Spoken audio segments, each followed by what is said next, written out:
네, 안녕하십니까. 저는 김대성입니다. 이번 시간부터 신라방송, 신라통을 통해서 많은 분들이 말을 좀 잘했으면 좋겠다. 아니면 대중 앞에서 스피치 능력을 좀 발휘를 했으면 좋겠다. 또 인간관계에 있어서 소통을 좀 원활하게 했으면 좋겠다. 그런데 이런 부분들을 어떻게 하는 것이 좋을까 고민하시는 분들이 의외로 많이 있는데요. 이번 이 코너를 통해서 그런 고민들을 한번 해결해 보는 그런 시간을 가져보도록 하겠습니다.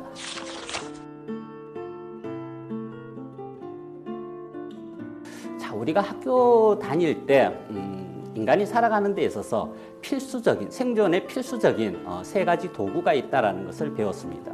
그것은 바로 의, 식, 주, 이 세 가지인데요.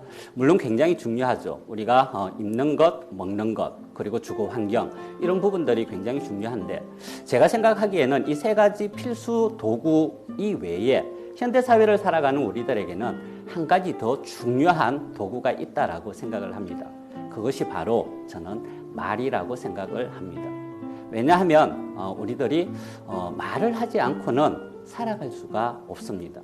그리고 제대로 나를 표현하지 않고는 관계를 맺는 것에서부터 시작을 해서 우리가 원하는 어떤 것들을 이루어 나가기가 어렵기 때문에 그렇습니다. 그런데 우리가 활용하고 있는 이 의식주라는 도구하고, 그리고 우리가 사용하고 있는 이 말이라는 도구, 너무나 필수적이고 중요한 도구인데, 이 도구에는 차이가 좀 있는 것 같습니다. 먼저 의식주 부분을 한번 살펴보면요. 먼저 우리가 입는 옷입니다.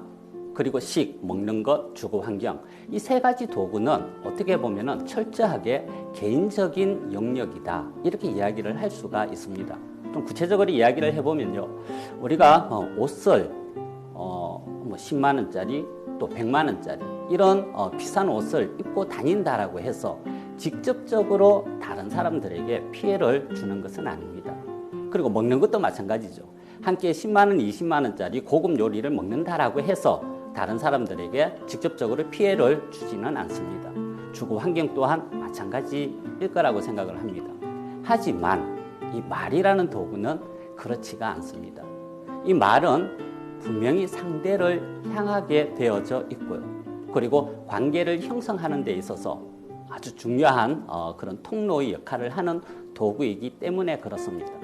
다시 얘기해서 이 말이라는 도구를 어떻게 사용하느냐에 따라서 상대방을 살릴 수도 있고 또 죽일 수도 있는 그런 도구로 작용을 한다라는 것이 가장 큰 차이점이라고 할 수가 있을 것입니다.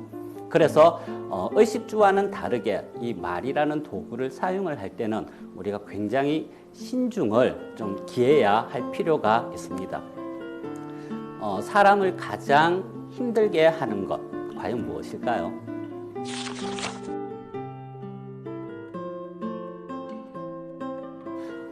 우리가 알고 있는 많은 사람들 중에서 안중근 의사를 기억하고 계실 것입니다.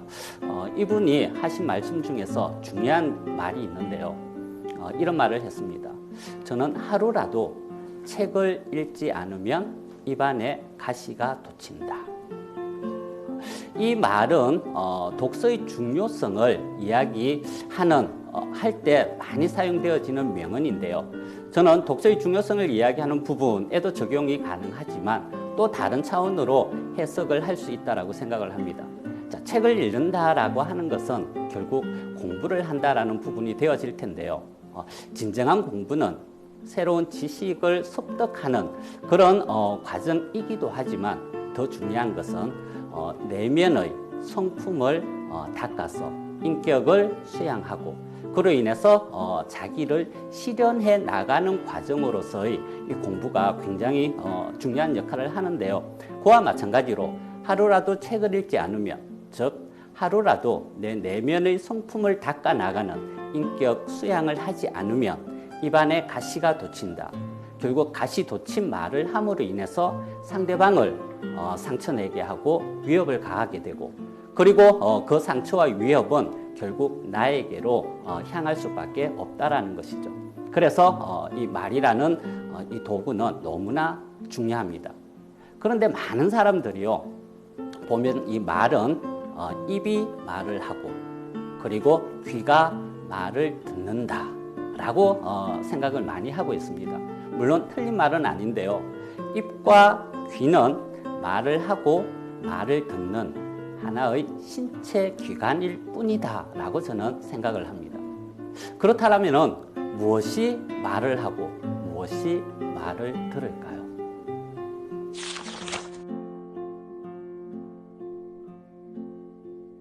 말을 한다라고 하는 것은 단순히 그 말을 주고받는 것이 아니라 인격 대 인격의 교류다, 이렇게 생각을 합니다. 그래서 말을 잘 하기 위해서 공부를 한다라고 하는 것은 바로 이 말을 어떻게 기술적으로 잘 하느냐, 이런 부분들이 중요한 것이 아니라 얼마만큼 상대와 나의 관계를 살아있게 만들고 그로 인해서 우리 삶이 풍요로워지고 그리고 행복해질 수 있도록 하느냐, 이런 어떤 말이 굉장히 중요하다라고 생각을 합니다. 그래서 다시 이야기를 하자면 말하기 공부를 한다라고 하는 것은 바로 나의 인격을 수양하는 끊임없는 내면의 공부를 해 나가야 된다라고 저는 생각을 합니다. 그래서 우리는 지금부터 말은 입이 하는 것이 아니라 바로 그 사람의 삶이 말을 한다. 그리고 그 사람의 삶이 상대방의 말을 듣는다 라는 생각을 가지고 끊임없이 우리 삶이 다하는 그날까지 내 삶을 수양하고 그로 인해서 성숙된 내 삶이 말을 할 수 있는 그런 우리 인격체가 될 수 있도록 노력을 하는 것, 이것이 중요하다라고 생각을 합니다. 그리고 그 위에 말을 잘 할 수 있는 기술과 방법이 보태어진다라면은 나와 그리고 상대와의 관계 그리고 우리 사회를 밝게 비출 수 있는 그런 빛이 되지 않을까 생각을 합니다. 네, 오늘 저의 이야기는 여기까지입니다. 다음 시간에 만나 뵙도록 하겠습니다. 감사합니다.